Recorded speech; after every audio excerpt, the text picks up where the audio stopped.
Hi, everybody. Karen Roby and Greg Nichols here for ZDNet. We're talking about remote work and specifically changing attitudes towards working remotely. So, Greg, just start here with in general, kind of how attitudes seem to be changing towards this.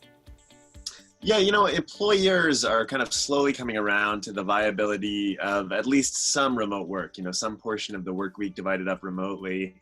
But really, employees, those are the ones who are embracing it like never before. And you might expect that, but the numbers are actually really compelling. Turns out a huge number of workers place remote work at the very top of their priority list when it comes to characteristics they look for in a work situation. So employees that have kind of embargoed remote work outright would do well to pay attention to what is really rather a seismic shift in worker sentiment on the matter. So consider this. More than 1 in 4 US knowledge workers, those are workers who basically sit in front of a computer in some capacity, have quit a job because the company did not offer flexible or remote work options. So that's pretty incredible. That's just one finding of a study that just came out, the Remote Work Report, which was commissioned by Zapier, which is an automation app for small businesses. And Zapier is also kind of a completely remote company, so they have kind of a dog in this fight. But the headline of that survey, the kind of top line results, is that nearly everyone seems to want to work remotely, at least part of the time. Some 74% of respondents said they'd be willing to quit their job to work at home, and more than 1 in 4 said they'd already quit because they didn't have that remote work option. So this should really be an eye-opener for employers, especially in a tight labor market. Yeah, most definitely, Greg. And I know, we have that ability here at work. I certainly have reasons, family reasons that I love being able to work remote part of the time. So what are the main reasons that people are citing as to why they're really willing to quit a job and go to one where they can do this? Yeah, and work-life balance, which you mentioned, is definitely high on that list. I've got 2 little kids myself, and working at home every once in a while can just be really helpful for kind of sorting out the logistics of a crazy life. So among those reasons cited, work-life balance was definitely high, but other factors were in play as well. So 1 in 4 people want to work remotely because it's more environmentally sustainable, if you can believe that. That's they don't have to get in a car, they don't have to get on the freeway and use gas. 1 in 5 said it's because they want to spend more time with their pets, which is a quirky turn on the work-life balance thing. Women, at least those surveyed in the poll, they seem to value working at home more, but they were actually less likely to have the option to work at home. So women in the survey were more likely than men to say that the option to work remotely is one of the work perks they would most prefer to be offered by an employer. That was 62% for women compared to 53% for men.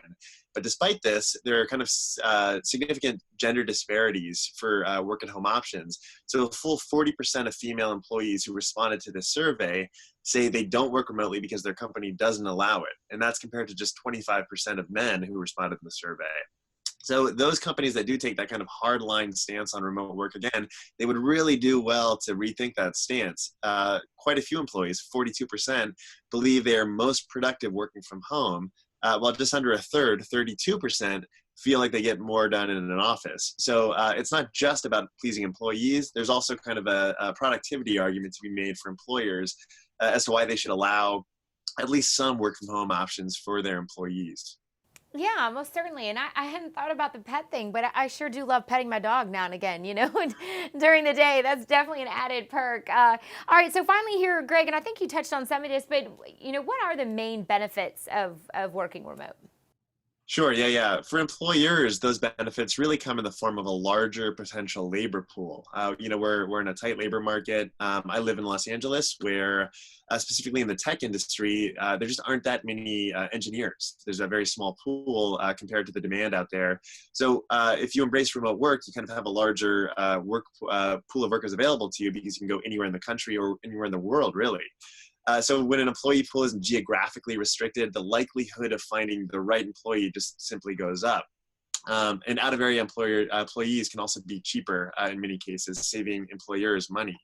Backing up this survey that Zapier commissioned, there's also evidence that remote workers are more productive. As we mentioned, that kind of backed up the respondents' own feeling about their own productivity. But according to a global workplace analytics survey, a full 53% of remote workers reported in that survey that they were likely to work overtime. That's compared to just 20% of in-office workers. So the workers at home were actually more likely to put in more hours in the day, which is really interesting. So remote workers, of course, are also spared that hellish commute. I mentioned Los Angeles, where I live. That is definitely sort of a huge factor when it comes to just kind of personal well-being. How long can you stay off of the 405, which is the big freeway here? So in one study, there was Swedish researchers. They found that couples that have at least one partner commuting longer than 45 minutes per day, which I guarantee you is just about everybody who commutes in Los Angeles, experience rates of divorce 40% higher than those with shorter commutes. So if you translate that to just sort of personal well-being and the well-being of your employees, which of course is extremely, extremely important, it would pay to at least give the employees some kind of a break every once in a while, if not more.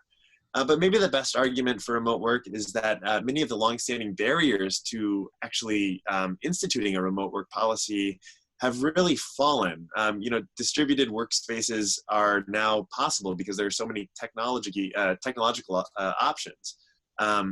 Collaboration software, telecommuting hardware, including advanced video conferencing and telecommuting robots even. All of these are available, mobile technologies, and they've conspired to make remote work more feasible and more seamless so that I think it's really starting to become an attractive option, not just for the employees who kind of have that vested interest in staying home, but also for employers. It makes a lot of sense right now. Yeah, it certainly does. It can be, a win-win for everybody involved, Greg. All right, well, we thank you for this article, and certainly Greg's article and much more on remote work can be found on ZDNet. Thanks for watching.